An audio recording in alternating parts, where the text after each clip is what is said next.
Hello guys, welcome back to my YouTube channel. आज की video में दोस्तों आप सभी लोगों को मोस्ट वेलकम है। आज की वीडियो में आप लोग सीखेंगे पैसेज ट्रांसलेशन कैसे करें या किसी भी हिंदी को इंग्लिश में आसानी से ट्रांसलेशन कैसे करें। ये पैसेज ट्रांसलेशन करना बहुत ही आसान भी होता है और बहुत ही टफ भी होता है। यहाँ पर आपको सेंटेंस कैसा है, प्रेजेंट में है, पास्ट में है या कौन से टेंस में है ये समझना होगा, या फिर कौन से यूज़ ऑफ का यूज किया गया है यही समझना है। अगर आप ये समझ जाते हैं और उसको पहचान जाते हैं तो किसी भी पैसेज ट्रांज़िशन को आसानी से सॉल्व कर सकते हैं। तो आइए दोस्तों, मैं उन लोगों के लिए बात करता हूँ जो लोग पैसेज ट्रांज़िशन नहीं कर पाते या फिर किसी भी हिंदी पैसेज को इंग्लिश में ट्रांसलेट नहीं कर पाते, उनके लिए बहुत ही अच्छी वीडियो है। या फिर जो बच्चे क्लास 10th और 12th की तैयारी कर रहे हैं, उनके पेपर में पैसेज ट्रांज़िशन ज़रूर आता है और वो पैसेज ट्रांज़िशन उन्हें करना होता है। अगर वो ऐसे ही प्रैक्टिस करते रहेंगे तो उनका उनका जो है ट्रांज़िशन बहुत आसान हो जाएगा, जिससे वे आने वाले पेपर में पैसेज को आसानी से सॉल्व कर पाएंगे।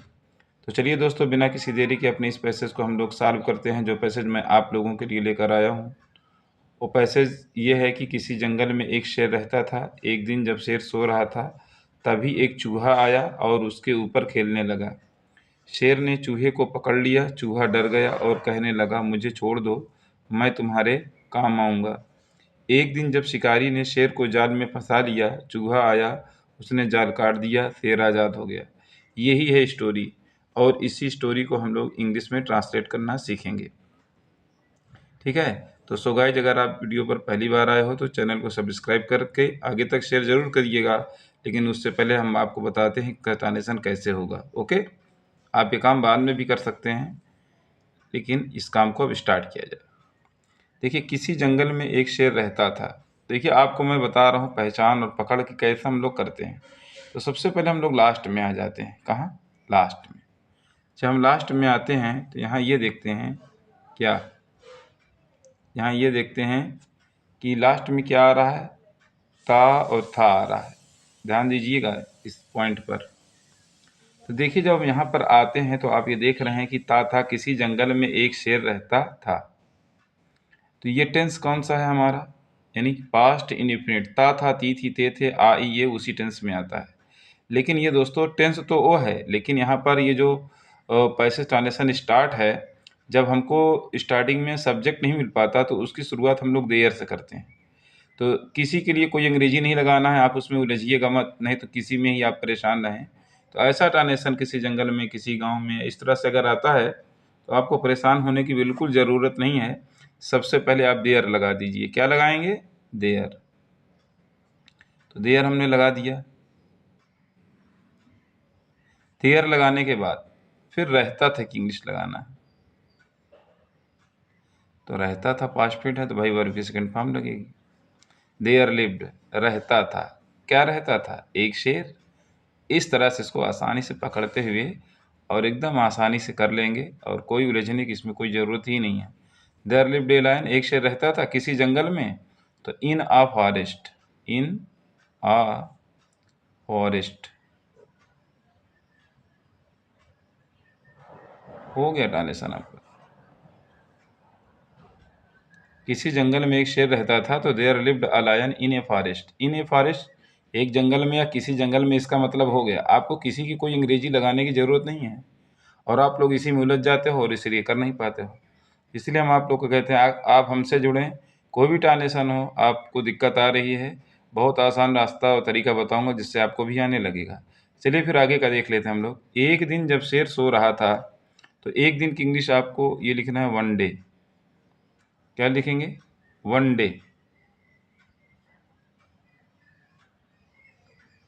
एक दिन हो गया। जब शेर सो रहा था, भाई रहा था तो कौन सा टेंस है? आप लोग टेंस पे मजबूती बनाए रखें, और नहीं जानते तो हमारे चैनल पर वीडियोस अपलोड हैं पास्ट कंटिन्यूअस के, वहाँ से भी आप देख सकते हैं। जब शेर सो रहा था तो जब की इंग्लिश व्हेन लगा दीजिए।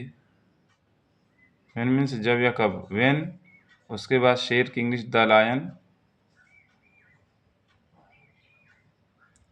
वाज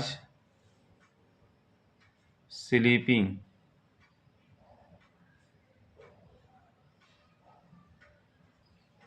जब शेर सो रहा था तो क्या हुआ?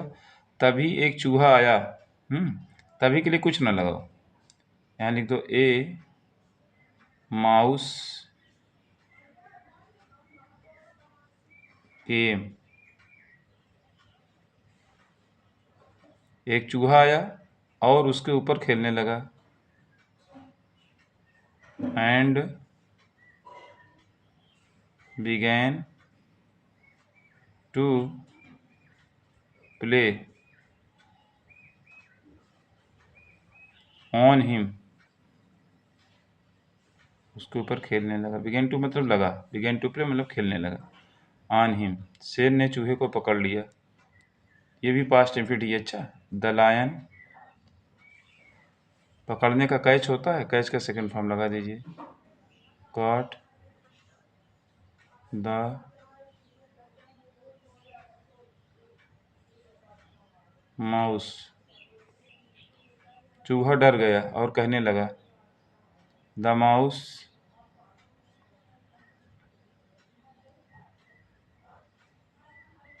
पैनिक्ड,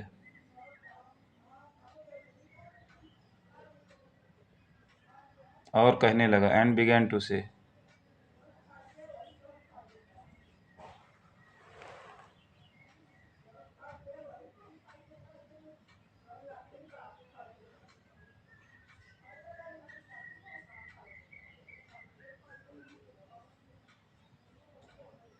मुझे छोड़ दो, लीव मी,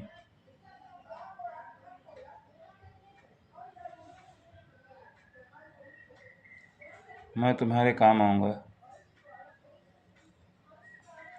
आई विल, आई के साथ विल लगता नहीं है, मगर यहाँ पर थोड़ा दृढ़ता इसलिए लगा दे रहे हैं। अच्छा, डू ए फेवर, फेवर मैंने तुम्हारे पक्ष में काम करूँगा। एक दिन जब शिकारी ने शेर को जाल में फंसा लिया, one day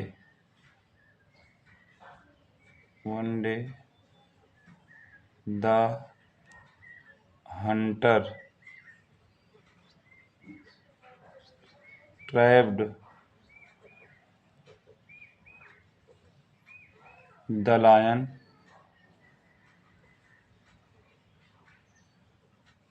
in the net,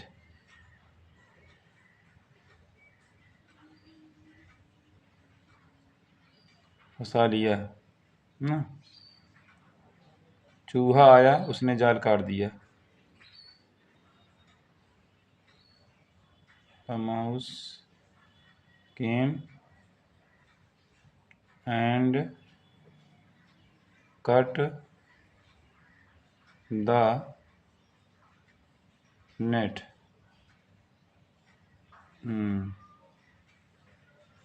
जाल काट दिया और शेर आज़ाद हो गया।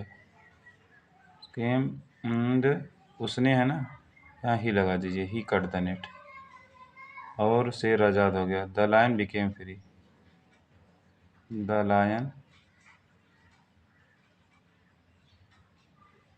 बिकेम